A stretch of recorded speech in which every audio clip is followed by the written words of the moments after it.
kita coba mau lihat Tuhan katakan kepada kita tentang doa ini. Di Matius 6, oke? Di Matius 6 ayatnya yang kelima. Jadi kita tahu kalau Matius 5, 6, 7 ini kan tentang khotbah di atas bukit ya. Dan Yesus bicara ini ke depan orang banyak. Nah, kalau teman-teman pegang di sini, kan ada judul perikopnya masing-masing, ada hal memberi sedekah, ada hal berdoa, lalu ada hal berpuasa. Nanti kalau ada yang mau sharing, bertanya, atau membagikan pandangan di akhir, silahkan ya. Lalu saya coba mau langsung masuk ke doa, tetapi nanti pasti ada hubungannya sama yang di atas dan di bawahnya. Tentang sedekah di bagian atas, dan di bawahnya tentang berpuasa. Jadi doa itu ada di tengah-tengah antara bersedekah dan berpuasa. Gitu ya, kurang lebih. Nah, dia bilang begini. Dan apabila kamu berdoa, janganlah berdoa seperti orang munafik. Mereka suka mengucapkan doanya dengan berdiri dalam rumah-rumah ibadat dan pada tikungan-tikungan jalan raya supaya mereka dilihat orang. Aku berkata kepadamu, sesungguhnya mereka sudah mendapat upahnya. Oke, waktu saya baca ini, terus saya baca atasnya lagi, saya baca bawahnya juga, ada banyak kemiripan antara sedekah, doa, sama eh, puasa. Contoh ya, di bagian pasal 6, masih pasal yang sama ayat yang pertama. Ingatlah, jangan kamu melakukan kewajiban agamamu di hadapan orang supaya dilihat mereka, karena jika demikian kamu tidak beroleh upah dari Bapamu yang di sorga. Ada yang sama nggak sama yang tadi kita baca ayat 5 tentang doa? Sama. Tentang jangan sampai melakukan itu dilihat orang. Kayak gitu ya. Lalu yang tentang berpuasa, ayat yang ke-16. Tadi makanya saya bilang di awal, kalau ada pegang gini mungkin bisa lebih cepat kan lihat-lihatnya ya. Tapi kalaupun nggak lagi pegang fisiknya, coba bayangkan aja ya. Ada bagian sedekah, di tengahnya ada bagian doa, dan di bawahnya ada bagian puasa. Lalu berpuasa ayat 16. Dan apabila kamu berpuasa, janganlah muram mukamu seperti orang munafik. Mereka mengubah air mukanya supaya orang melihat bahwa mereka sedang berpuasa. Aku berkata kepadamu, sesungguhnya mereka sudah mendapat upah. Nah, sama. Tapi kalau yang ini juga, kalau puasa jangan sampai ketahuan orang. Jadi sedekah, doa, puasa, dari 3 ayat yang tadi kita lihat, punya satu kesamaan, walaupun ada beberapa kesamaan, tapi ini yang pertama yang kita dapat kesamaannya adalah kegiatan itu jangan diketahui orang lain. Kurang lebih gitu ya. Yang tentang sedekah tadi ayat 1 sebenarnya tidak dibilang kewajiban agamamu. Bahasa Inggrisnya itu cuma kalau kamu melakukan sedekah jangan di hadapan orang supaya dilihat mereka. Oke, kurang lebih begitu ya. Tapi bahasa Indonesia kita bilang kewajiban agama. Nah, dari saya terfikirkan bahwa sedekah, doa dan puasa ini seperti sebuah apa ya? Kalau dalam keagamaan itu seperti sebuah ritual. Dan namanya ritual itu dilakukan berjamaah, kayak gitu ya. Dan itu yang salah menurut Yesus di sini. Bukan salah karena itu dilakukan ramai-ramai, tetapi bersedekah, berdoa, dan berpuasa, secara khusus nanti kita akan bahas doa. Ini adalah sesuatu yang sifatnya personal. Sesuatu yang sifatnya pribadi, tidak dilihat orang dan tidak diketahui orang lain. Itu hubungannya antara saya dan Tuhan. Jadi itu pertama yang harus kita ingat bahwa sedekah, doa, dan puasa bukanlah hanya sekedar ritual keagamaan, tetapi itu adalah apa ya? Kalau mau dibilang itu adalah budaya ataupun intisari ataupun jati diri saya sebagai seorang pengikut Kristus, sebagai seorang anak Tuhan. Ya itulah saya, itulah sedekah, doa, dan puasa. Dan uniknya, 3 cerita tadi, tidak 3 hal yang Yesus sebutkan. Yesus bilangnya kan, dan apabila kamu melakukan sedekah, dan apabila kamu melakukan doa, dan apabila kamu melakukan puasa.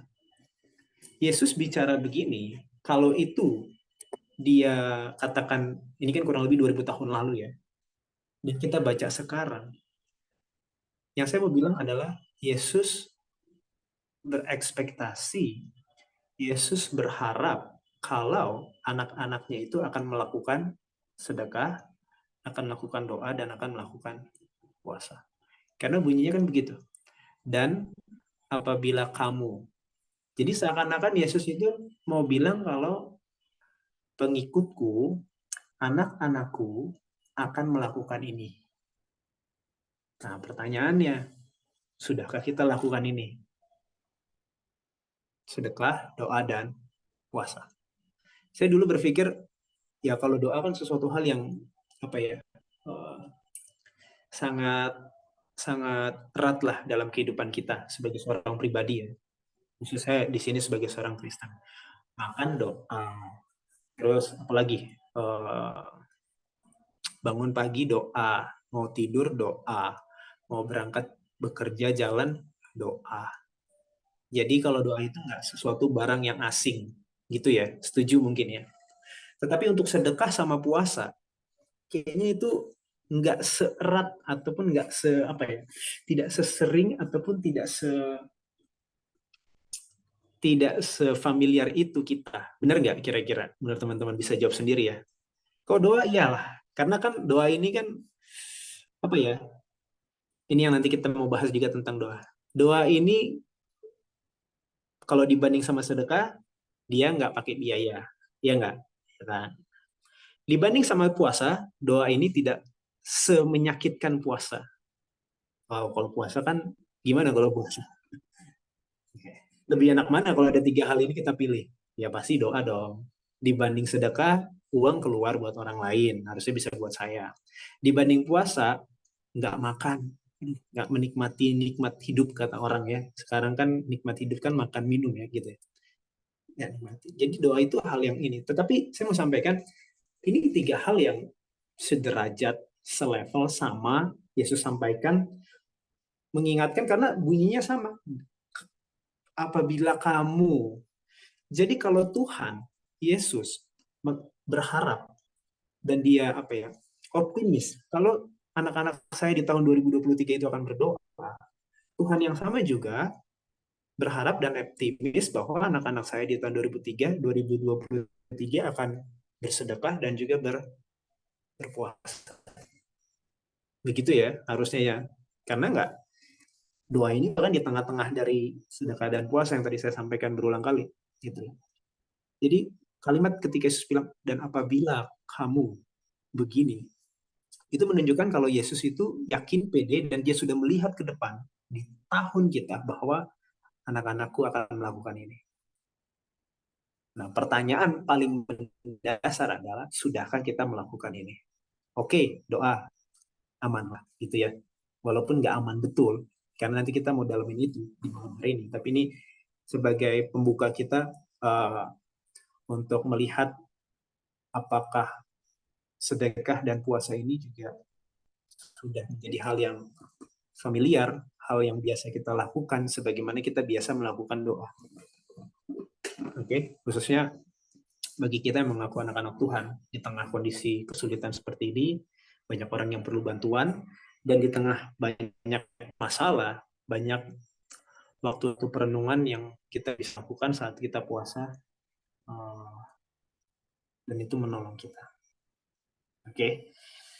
Dan hal yang sama yang kedua yang kita dapatkan dari tiga topik ini, kalimatnya juga tadi sudah kita baca ya. Karena kalau sedekah kamu sudah dilihat orang, Yesus bilang sesungguhnya mereka sudah mendapat upahnya. Satu. Di berdoa pun begitu. Yesus bilang ayat 5, aku berkata kepadamu, kalau orang-orang ini mengucapkan doanya di tengah jalan dan sebagainya dan kelihatan ketahuan orang, sudah didengar, bahkan teriak-teriak terdengar, aku berkata kepadamu, sesungguhnya mereka sudah mendapat upahnya. Sama. Tentang puasa juga, Yesus bilang, kalau orang ini mukanya muram, seperti kelihatan, oh ini orang pasti lagi puasa nih, gitu ya. Aku berkata kepadamu, sesungguhnya ayat 16, sesungguhnya mereka sudah mendapat upahnya. Jadi Yesus bilang bahwa sedekah, doa, dan puasa, jika itu sudah dipublikasikan, ya sudah dapat upahnya. Kalau sudah dapat upahnya berarti nggak ada upah berikutnya yang akan diberikan lagi, karena udah dapat. Dan upahnya itu, kalau saya mau katakan, adalah kecil. Karena upahnya itu hanya dari manusia. Manusia paling cuma bilang ya, ih hebat ya dia bersedekah. Wih hebat ya dia berdoa. Wih hebat ya dia puasa. Iya, kalau kita hanya mau mengejar begitu ya, ya sampai di situ saja. Tetapi itu kesamaan kedua, upahnya udah diterima. Dan kesamaan ketiga, Yesus selalu bilang untuk tiga hal yang sama supaya mempersingkat waktu. Jawabannya sama, maka Bapamu yang melihat yang tersembunyi akan membalasnya kepadamu. Itu Yesus bilang tentang yang sedekah. Kalau kamu lakukan, tangan kananmu jangan diketahui tangan kiri. Kalau kamu berdoa, kamu tutup pintu dan sebagainya, maka di tempat tersembunyi, maka Bapamu yang melihat yang tersembunyi akan membalasnya kepadamu. Begitupun dengan puasa. Kalau engkau puasa, jangan dilihat oleh orang lain kalau engkau sedang puasa, melainkan hanya Bapamu aja yang di surga yang tersembunyi, di tempat tersembunyi, yang tidak dilihat orang. Maka Bapamu yang melihat yang tersembunyi akan membalasnya kepadamu. Tiga hal. Dan ini yang ketiga, bahwa Bapa di surga akan membalaskan upah. Kalau upah dari manusia nggak kita dapat, Bapak surga akan membalaskan upahnya kepada kita. Dan dalam bahasa Inggrisnya, di bahasa Indonesia kurang. Bahasa Inggrisnya, Yesus bilang, upahnya itu akan dibalaskan kepadamu secara terbuka. Nanti boleh lihat di bahasa Inggrisnya. And your Father, which see in secret, himself shall reward you openly. Jadi balasannya juga terbuka dari Bapak di surga, nggak diam-diam doang, gitu loh. Ya saya nggak tahu upah seperti apa yang diterima bagi orang yang bersedekah. Bapak surga akan berikan upah secara terbuka. Bagi orang yang berdoa sungguh-sungguh tersembunyi, Bapak surga akan berikan balasannya secara terbuka. Bagi orang yang berpuasa dan tidak diketahui orang lain, Bapak di surga akan membalasnya secara terbuka. Mungkin kita bisa bagikan pengalaman kita dalam melakukan tiga hal ini. Yang mana Tuhan membalasnya, memberikan upahnya dengan openly, dengan terbuka. Oke, itulah tiga kesamaan tadi dari tiga hal ini. Dan tadi kita coba mau dalamin sedikit tentang doa. Tadi kan saya bilang juga, kalau dari ketiga hal ini, doa yang paling melekat, yang buat kita sudah biasa. Oke, dibanding sama sedekah, dibanding puasa, mungkin kita lebih pilih ini. Sekali sekali lagi. Sedekah ya saya harus keluar uang. Kalau puasa saya harus nggak makan enak, nggak minum enak, dan sebagainya. Ya doalah yang paling gratis dan masih bisa tetap makan. Gitu ya. Bahkan memang doanya untuk makan. Jadi emang paling enak ini doa ya. Itu dibandingkan dua hal tadi. Tapi saya sekilas di bagian pendahuluan ingatin buat kita, Yesus mengingatkan bahwa ekspektasi Yesus itu kepada kita bukan hanya untuk kita berdoa, tapi untuk kita juga bersedekah dan untuk kita juga berpuasa. Kalau itu sesuatu hal yang masih jarang, langka kita lakukan, nah kita boleh setelah ini boleh ambil waktu baca Matius 6 ini, berdoa, dan Tuhan akan berikan kita uh, pemahaman, inspirasi apa yang harus kita lakukan ke depan. Nah, karena doa ini enak, saya doakan panjang sekali ya. Ada kalau bicara doa satu satu seminar banyak sekali bisa dibuat untuk membahas tentang doa ini. Tapi secara ringkas yang saya mau sampaikan adalah di sini ada doa Bapa kami, saya nggak akan bahas mendetail, tetapi secara umum doa itu punya dua sisi. Yang saya dapatkan dari sini ada dua sisi yang mau saya bagikan tentang doa. Yang pertama, doa ini adalah bentuk dari kerendahan hati. Doa ini bentuk dari kerendahan hati. Yang kedua, doa ini adalah sarana untuk kita meminta. Kenapa minta? Karena Tuhan yang suruh. Jadi nanti kita mau lihat ya. Yang pertama dulu ya, doa ini bentuk dari kerendahan hati. Kalau kita buka di Lukas 18 tentang pemungut cukai dan apa Ada banyak contoh dalam Alkitab yang mau menceritakan bahwa seseorang yang berdoa itu sebetulnya dia sedang menunjukkan bentuk kerendahan hati. Dalam bentuk apa? Bukan rendah hati dia nunduk-nunduk begini-gini, bukan begitu maksudnya. Tetapi orang yang berdoa itu menunjukkan kerendahan hati karena dia sadar kalau dia berdosa. Dia sadar kalau dia tidak punya kekuatan, dia sadar kalau dia tidak berdaya, sehingga itu butuh pertolongan, gitu loh. Nah, di Lukas 18 ayatnya yang ke-13, Alkitab katakan, tetapi pemungut cukai itu berdiri jauh-jauh, bahkan ia tidak berani menengadah ke langit, melainkan ia memukul diri dan berkata, Ya Allah, kasihanilah aku orang berdosa ini. Sebaliknya, yang di atasnya, ayat-ayat di atasnya, orang Farisi kan berdoa dalam hatinya begini, Ya Allah, aku mengucap syukur kepadamu, karena aku tidak sama seperti orang lain, bukan perampok, bukan orang lalim, bukan pezina, bukan juga seperti pemungut cukai ini. Aku berpuasa 2 kali seminggu, aku memberikan 1/10 dari segala penghasilanku, dan seterusnya. Jadi, kalau kita berdoa, lalu kita kasih Tuhan list apa yang kita sudah lakukan, itu udah salah total. Bukan itu tujuan doa. Bukan itu maksud dari Tuhan menyediakan sarana yang namanya doa. Itu udah nggak tepat lagi, udah salah. Itu yang makanya di Matius 6 tadi, yang Yesus tegur, karena orang ini mengucapkan doanya dengan berdiri dalam rumah-rumah ibadat dan pada tikungan-tikungan jalan raya supaya mereka dilihat orang.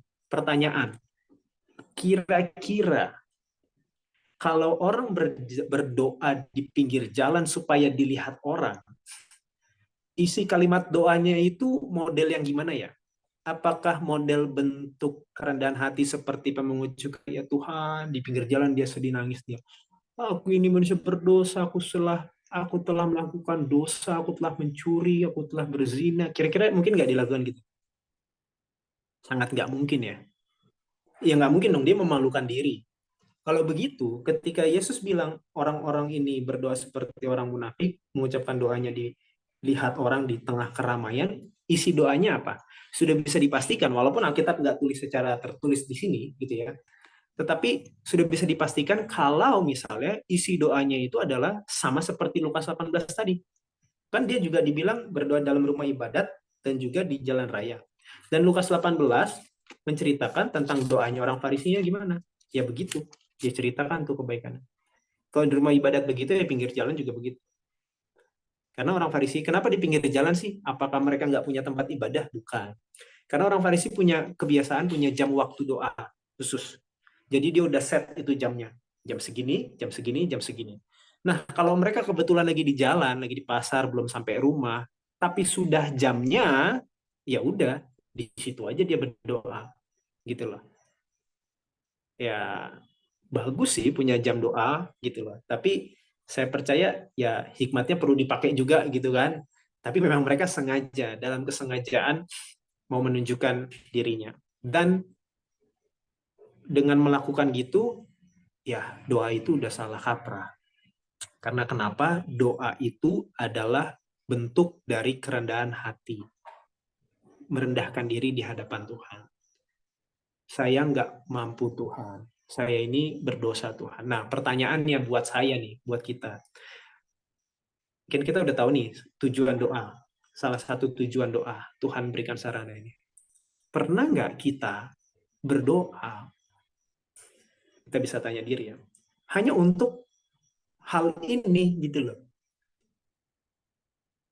Pernah nggak kita berdoa hanya untuk menyatakan kalau saya ini manusia dosa, saya salah, Tuhan ini tanpa minta ya, belum sampai masuk sisi berikutnya tanpa minta. Pernah nggak kita melakukan ini sebagai bentuk kerendahan hati itu? Nah itu perlu kita pikirkan gitu ya, karena inilah salah satu maksud dan juga tujuan dari Tuhan menyediakan sarana doa.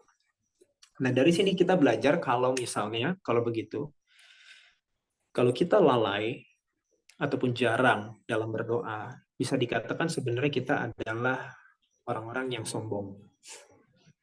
Itu kontrasnya. Ya, sebaliknya begitu. Kalau memang benar, menurut Lukas 18, doa itu adalah bukti, tanda, form, bentuk dari kerendahan hati seseorang.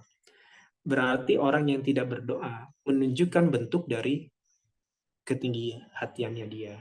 Kenapa? Karena dia nggak menyadari dirinya siapa, dan dia nggak memerlukan pertolongan dari Tuhannya, sehingga dia nggak perlu doa. Gitu kan, doanya ya udah ini gitu. Dan itu bisa kita lihat dalam kehidupan kita sehari-hari, dalam segala hal yang kita lakukan. Memang kelihatannya kayak kayak apa ya? Aduh, kayak terlalu saleh banget nih. Masa saya harus doa setiap saat? Ya memang begitu. Memang begitu. Ini bukan soal bukan ini makanya kita perlu tanamkan dalam pikiran doa itu bukan ritual keagamaan. Itu adalah budaya kehidupan seorang anak Tuhan. Kalau kita menganggap itu ritual keagamaan, ya berarti saya orangnya agamis banget. Sehingga untuk menetralisir supaya nggak terlihat agamis, saya ya kurangin doa. Bukan begitu. Doa itu bukan apa di Matius 6 dibilang tadi kegiatan agama. Bukan hanya kegiatan agama, benar kalau di perbaktian ada doa gitu. Tetapi doa itu sejatinya bukan kegiatan agama yang mana kalau kita lakukan baru kita disebut beragama, bukan begitu.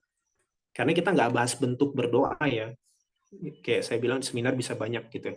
Tapi bentuk doa pun kan banyak, nggak harus dalam bentuk lipat tangan atau bertelut atau apa. Karena yang Yesus bilang tadi adalah berdoa yang tidak kelihatan di tempat yang tersembunyi.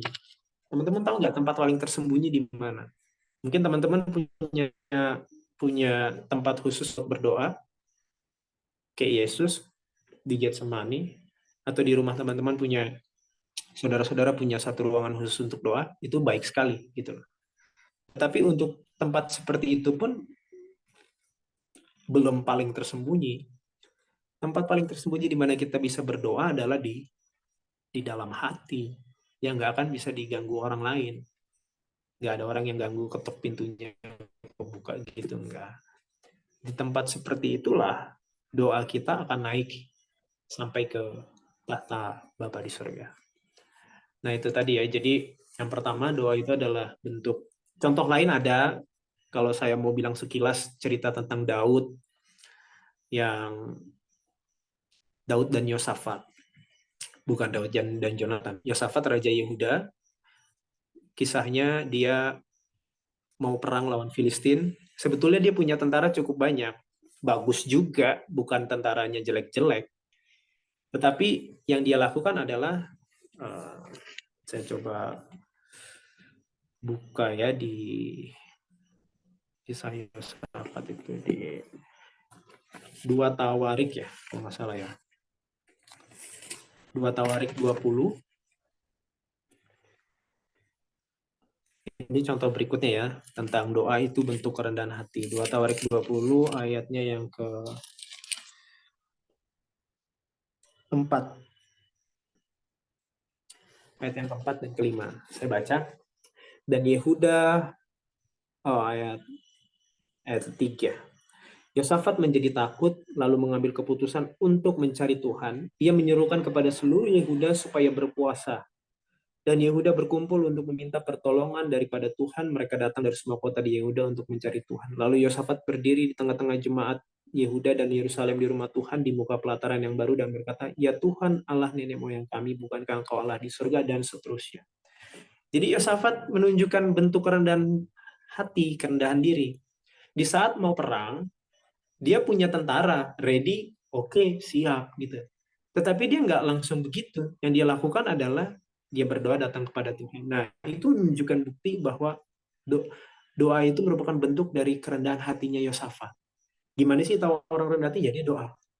Dia sadarin, kan dia bilang tuh bahwa mana ya? Ayat yang ke 12. Ini benar-benar kerendahan diri karena dia sadar kalau dia tidak berdaya. Ya Allah kami, 2 Tawarik 20 ayat 12, ya Allah kami, tidakkah Engkau akan menghukum mereka? Karena kami tidak mempunyai kekuatan untuk menghadapi laskar yang besar ini yang datang menyerang kami.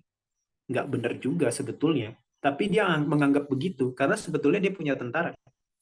Kami tidak tahu apa yang harus kami lakukan, tetapi mata kami tertuju kepadamu.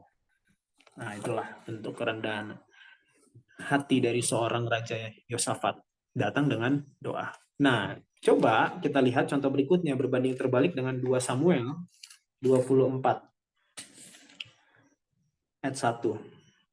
2 Samuel 24 ayat 1. Nah, kita katakan ini tentang Daud. Sama, mau perang juga, tetapi apa yang Daud lakukan? Bangkitlah pula murka Tuhan terhadap orang Israel. Ia menghasut Daud melawan mereka, firman-Nya, pergilah, hitunglah orang Israel dan orang Yehuda. Lalu berkatalah raja kepada Yoab dan para panglima tentara yang bersama-sama dengan dia, jelajahilah segenap suku Israel dari Dan sampai Beersheba, adakanlah pendaftaran di antara rakyat supaya aku tahu jumlah mereka. Nah, mungkin teman-teman agak bingung dengan ayat pertama, tapi ini kita nggak bisa bahas detail ya. Singkat cerita, iblis menghasut Daud di 1 Tawarik 21. Kalau di Samuel bahasanya Tuhan murka, lalu dia menghasut. Tapi sebetulnya iblis menghasut Daud untuk menghitung jumlah tentaranya. Kalau ngitung jumlah tentara kan berarti ngitung-ngitung kekuatannya kan. Wah, kayaknya saya bisa nih gitu. Dihitung dulu kan gitu. Kita juga mungkin kayak gitu. Punya saldo, ya coba deh dihitung dulu deh. Ah, mampu bisa beli. Jadi membeli sesuatu itu nggak bukan nanya Tuhan tapi uh, uh, ngitung. Walaupun Yosafat ya, tadi kalau contoh Yosafat, kita nggak baca ayatnya detail, tapi teman-teman bisa lihat tadi ayatnya 2 Tawarik 20 dan pasal sebelumnya. Yosafat punya tentara juga loh. Dia bisa diadu dengan tentara Filistinnya, dengan tentara Filistin lawannya gitu. Tapi dia nggak begitu modelnya. Dia tanya Tuhan, dia berdoa sama Tuhan. Nah, kalau kita mau melihat, ngecek, ya sedikit lah ya, maksudnya melihat kepada diri. Ini yang saya dapati belakangan ini ketika saya lihat. Di mana saya bisa menunjukkan kalau diri saya itu betul-betul bersandar sama Tuhan, yang bahasa bahasa Kristennya ya kayak gitu, atau berserah kepada Tuhan atau gimana.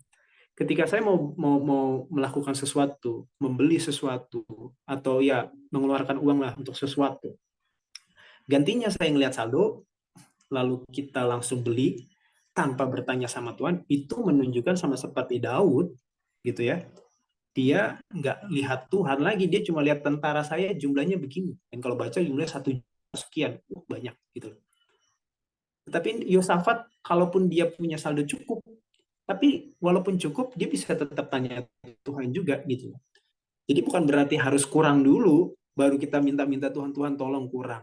Kalaupun kita punya cukup kemampuan untuk begitu secara hitungan matematika duniawi gitu ya, walaupun kita punya cukup, tetapi nggak begitu modelnya. Prosedurnya nggak gitu. Sebagai anak Tuhan, kita tunjukkan kerendahan hati, ketidakberdayaan dengan bertanya kepada Tuhan, apakah memang benar ini jalannya Tuhan. Dan bukan hanya dengan doa, Yosafat tadi juga ajak rakyatnya bisa juga dengan plus puasa. Kenapa puasa? Sederhananya yang saya pikirkan begini, kalau teman-teman puasa, apa sih yang teman-teman rasain puasa? Lemes nggak? Jangan puasa Lapar. 4 jam ya, kalau lapar. Kalau puasa 4 jam itu ya bukan puasa, memang nunggu jam makan. Tapi puasa ya lewatin, skip jam makannya, 2, 1, ya minimal 2 lah, 2 jam makan kita skip, atau 3 atau 4. Lemes, lapar, bete. Ya, terima kasih Bang Sandi. Gitu ya. Nah, di saat berpuasa itu, secara fisik kan kita lemah ya. Oke? Okay? Kalau secara fisik kita lemah, nah kita baru bisa mengerti tuh. Orang Kristen kan selalu bilang kalau dalam khotbah-khotbah pelajaran kayak gini, kita kemarin belajar tentang iman dan sebagainya dibenarkan. Kita ini manusia lemah, kita ini manusia tak berdaya, tetapi nggak pernah nyobain puasa. Gimana bisa ngerasain lemes sama tak berdaya itu gimana? Tiap hari makan bergizi, bagus, sehat, oke, selalu dalam kondisi fit, bukan artinya kita belajar sakit. Tapi puasa, Tuhan mengajarkan, kalau kamu memang secara rohani, kamu secara teori, kita paham kalau kita ini berdosa, lemah, tak berdaya. Saya percaya semua pendeta bahas gitu loh. Yang benar ya, ngajarin kalau kamu itu nggak berdaya, kamu itu lemah, kita itu tak punya kekuatan, di luar aku engkau tidak dapat berbuat apa-apa, dan sebagainya. Ya gimana kita mau coba rasain itu secara rohani, kalau fisik pun kita nggak pernah ngerasain namanya kelaparan. Yesus 40 hari begitu. Demi apa? Supaya dia belajar secara manusia. Memang dia lemah. Secara manusia, tak berdaya. Makanya bergantung terus sama Bapaknya. Jadi ada banyak pelajaran dari fisik yang bisa kita rasa. Dan kita pelajarin dan secara rohani nanti kita, oh iya ya, ini yang namanya lemah ya. Ini yang namanya tak berdaya. Ini yang namanya ya. Ya tapi kalau makanan sehat terus, bukan artinya jadi nggak sehat, jangan salah tangkap. Tapi maksudnya kalau kita selalu dalam kondisi baik, fit, sehat, badan, wah mantap. Mau belajar lemah itu gimana ya gitu loh. Kita nggak pakai belajar lemah dengan cara fit. Kita belajar lemah dengan cara puasa. Tuhan kasih metodenya juga. Nah, itulah sedikit tentang puasa itu. Jadi yang pertama, doa ini adalah bentuk dari kerendahan hati, dan meskipun kita punya kekuatan, quote unquote ya, kekuatan dalam arti kita punya talenta yang Tuhan berikan, kita punya sumber daya yang Tuhan berikan, puji Tuhan untuk itu, tapi bukan berarti kita bergantung sama itu, kita mengandalkan itu. Dalam segala apapun, kalau kita mau menunjukkan, atau kalau kita memang seorang yang rendah hati, humble di hadapan Tuhan, miskin di hadapan Tuhan begitu. Kalau kita memang menyadari begitu, kita akan datang selalu dalam doa kepada Tuhan. Dan gantinya, sebaliknya, kalau kita menganggap doa itu hanya sebuah ritual agama yang dilakukan hanya di gereja, atau hanya pas saat-saat tertentu, kalau nggak ada momen yang ngapain berdoa, kalau kita pernah berpikir seperti itu, nah kita perlu ganti pemikiran kita, bahwa itu bukan ritual keagamaan semata. Memang benar di kebaktian ada. Tetapi itu adalah kerendahan hati kita dalam bentuk begitu. Bukan yang nunduk, yang gimana-gimana, bukan begitu yang Tuhan expect dari kita. Karena Yesus bilang 2000 tahun lalu, apabila kamu berdoa. Jadi Tuhan tahu kalau kita akan berdoa. Nah begini maksud saya. Itu kata Yesus. Lalu yang kedua, dua sisi utama dalam doa, yang pertama tadi itu, nah yang kedua yang versi enaknya. Ini meminta. Meminta bukan karena kita, sebenarnya ini bertolak belakang sama tadi. Kalau namanya orang rendah hati kan ya, kayak pemungut cukai tadi ya, dia nggak akan punya pemikiran untuk minta. Dia cuma sadar aja dirinya berdosa, terus ya Allah kasihanilah saya ini berdosa. Ya boro-boro meminta. Dikasih pengampunan aja sudah sangat bersyukur. Tetapi begitu baiknya Tuhan, Tuhan kasih sarana doa buat minta. Kenapa? Bukan karena saya butuh, tapi karena Tuhan yang menyuruh. Karena kalau ngomongin butuh ya, coba kita kembali ke Matius 6 tadi. Matius 6, ya sudah, sedikit lagi ya. Matius 6 ayatnya yang ke 7 dan 8. Oke, saya bacakan 7 dan 8. Lagi pula dalam doamu itu, janganlah kamu bertele-tele seperti kebiasaan orang yang tidak mengenal Allah. Mereka menyangka bahwa karena banyaknya kata-kata doanya akan dikabulkan. Jadi janganlah kamu seperti mereka, karena Bapamu mengetahui apa yang kamu perlukan sebelum kamu minta kepadanya. Jadi kalau bicara doa karena kita butuh, ya ayat 8 bilang, sebelum kita minta, Bapa di surga sudah tahu apa yang kita perlukan. Loh, kalau begitu kita minta dalam doa itu kenapa? Alasannya apa? Yohanes Yohanes 16 ayat 24. Ini sisi yang karunia Tuhan berikan lewat doa yang bagian satu lagi. Ini sarana kita untuk minta kepada Tuhan. Yohanes 16 ayat 24. Sampai sekarang kamu belum meminta sesuatu pun dalam namaku. Mintalah maka kamu akan menerima supaya penuhlah sukacitamu. Jadi kita meminta kepada Tuhan karena Tuhan yang suruh. Karena Tuhan yang suruh kita minta, ya kita minta. Dan kalau dia yang suruh, kalau ada orang bilang ya, mau minta apa gitu ya, apapun silahkan. Ya udah, nggak usah ragu gitu kan. Apalagi kalau kita kenal orangnya. Gitu. Dan Tuhan kasih begini itu suatu privilege buat kita. Hal yang sangat karunia luar biasa lah. Harusnya namanya kita narapidana ya, terpidana mati. Pengampunannya aja syukur. Ini dikasih permintaan. Ya kayak cerita-cerita mitos begitu ya, ada Aladin dan jinnya dikasih permintaan. Enak sekali gitu. Ya begitulah luar biasanya kasih karunia Tuhan. Tuhan memberikan kita kesempatan untuk kita meminta. Dan meminta ini kalau menurut Matius 6 tadi,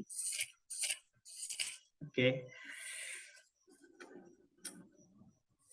Tuhan kasih cara memintanya, yaitu di doa Bapa kami ya. Yang pertama, makanan kami secukupnya, secukupnya bahasa Inggrisnya itu makanan kami setiap hari, daily bread. Makanan hari-hari kami, minta pengampunan dosa, dan minta supaya kita tidak dibawa ke pencobaan, tetapi dilepaskan dari si jahat, dan seterusnya. Dan di tempat lain, Lukas 11, Tuhan mengajar kita untuk meminta pemberian yang baik itu, yaitu Roh Kudus kepada Tuhan. Di luar itu, di tempat lain, banyak ayat lain bilang, apapun yang kamu minta, apapun dalam kehendak Tuhan akan diberikan. Jadi ini sisi yang satu lagi yang enak lah, karena kita bisa minta, mencurahkan isi hati kita pada Tuhan, apapun yang kita ingin, kita minta aja, gak ada masalah. Tuhan akan jawab dalam kekayaan kemurahannya.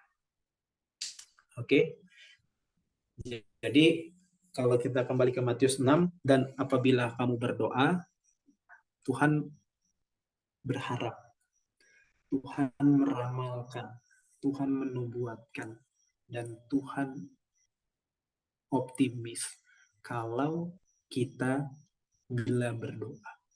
Apabila kita berdoa, dari 2000 tahun lalu Tuhan sudah lihat bahwa kita akan jadi anak-anak yang berdoa. Ada banyak hal tentang doa lainnya yang saya juga secara pribadi tidak paham dan tidak mengerti dan harus kita pelajari. Ini satu, berdoa itu seni ya, enggak yang sekedar seiring kita intens sama Tuhan berdoa, doa kita pun akan jadi doa yang cerdas. Di dalam Lukas 11 itu, Lukas 11 ayat 1 saya bacakan singkat. Pada suatu kali Yesus sedang berdoa di salah satu tempat. Ketika ia berhenti berdoa, berkatalah seorang dari murid-muridnya kepadanya, Tuhan, ajarlah kami berdoa, sama seperti yang diajarkan Yohanes kepada murid-muridnya. Lalu Yesus ajarkan doa kepada kami. Tetapi yang menjadi pertanyaan adalah begini dong berarti. Berarti ketika murid itu dengar Yesus berdoa,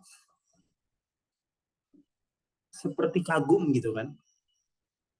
Kok Yesus doanya begini ya? Berarti selama ini beda sekali dengan dia doanya. Berarti selama murid-murid, let's say katakan 20 30 tahun hidup mereka, berarti selama 30 tahun hidup mereka, mereka doanya gimana gitu.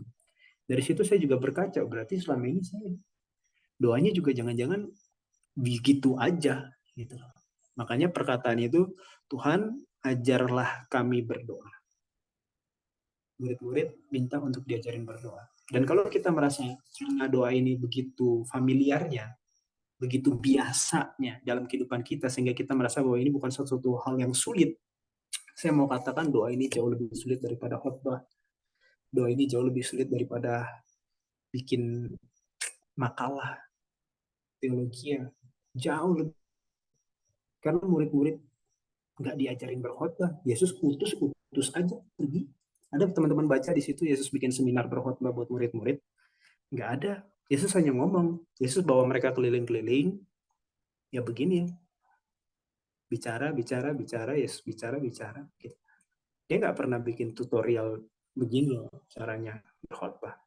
Dia nggak pernah lakukan gitu untuk murid-muridnya. Dia hanya utus, pergi aja. Kalau ada orang kasih salam, membalas salammu, ya kamu masuk, ceritakan Injil. Apa yang kamu lihat, apa yang kamu dengar, apa yang kamu saksikan. Tetapi untuk berdoa, murid-murid harus diajarin. Dan saya rasa, saya pribadi, dan kita semua perlu juga meminta hal yang sama seperti murid itu. Tuhan, ajarlah kami berdoa. Karena selama ini kita nggak tahu sebetulnya bagaimana cara kita berdoa. Bagaimana doa yang menyenangkan. Yang kita dalam doa selalu bilang menjadi bau-bauan yang harum. Kayak gimana sih doa kita itu bisa jadi bau-bauan yang harum kayak gitu? Saya nggak tahu. Itu sebabnya sekilas pelajaran tentang doa ini, dua sisi yang sangat paling berkesan yang saya berindu bagikan di malam hari ini adalah bahwa doa itu adalah bentuk dari kerendahan hati seseorang. Dan kalau kita tidak berdoa, sebaliknya itu menunjukkan kalau saya tidak berdoa, kalau saya jarang berdoa, itu menunjukkan kalau saya ini orang yang sombong. Saya sanggup melakukan semuanya. Dan ingat, yang disebut doa di Matius 6 yang kita bicarakan ini adalah doa personal, bukan doa publik. Doa publik ada pembahasannya sendiri. Jangan ditaruh ke personal. Ini yang dilakukan sama orang Farisi. Dia melakukan doa publiknya, doa personalnya di publik. Gitu. Yesus juga di bait sinagog kan dia juga baca firman kan. Dia juga berdoa. Tapi yang dimaksudkan adalah ayat 6, jika engkau berdoa, masuklah ke dalam kamarmu, tutuplah pintu dan berdoalah kepada Bapamu yang ada di tempat tersembunyi. Puasa pun bukan puasa jamaah.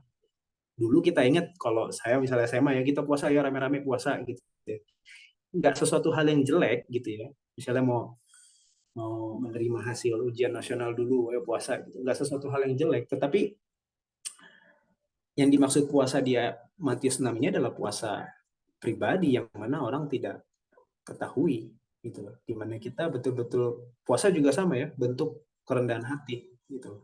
Bahwa saya tidak mampu, saya lemah, saya tidak layak, dan saya merasakan secara fisik kalau memang saya nggak kuat ngangkat ini, saya nggak kuat melakukan ini, tetapi tolong Tuhan berikan kekuatan. Gitu. Semoga ini jadi penyegaran buat kita tentang topik yang sangat umum sekali dan sederhana tentang doa, dan mendorong yang saya rindu juga yang saya rindukan adalah setelah ini masing-masing kita Roh Kudus gerakan didorong untuk oh iya ya bener ya, coba deh saya pengen cari tahu lagi tentang doa ini gimana sih. Nah di sini bukan jawaban untuk semua, pelajaran malam ini nggak memberikan jawaban, tapi ini sebuah start awal untuk kita bisa belajar dituntut Roh Kudus secara pribadi untuk melihat tentang doa lebih dalam lagi. Terima kasih, Tuhan Yesus memberkati. Amin.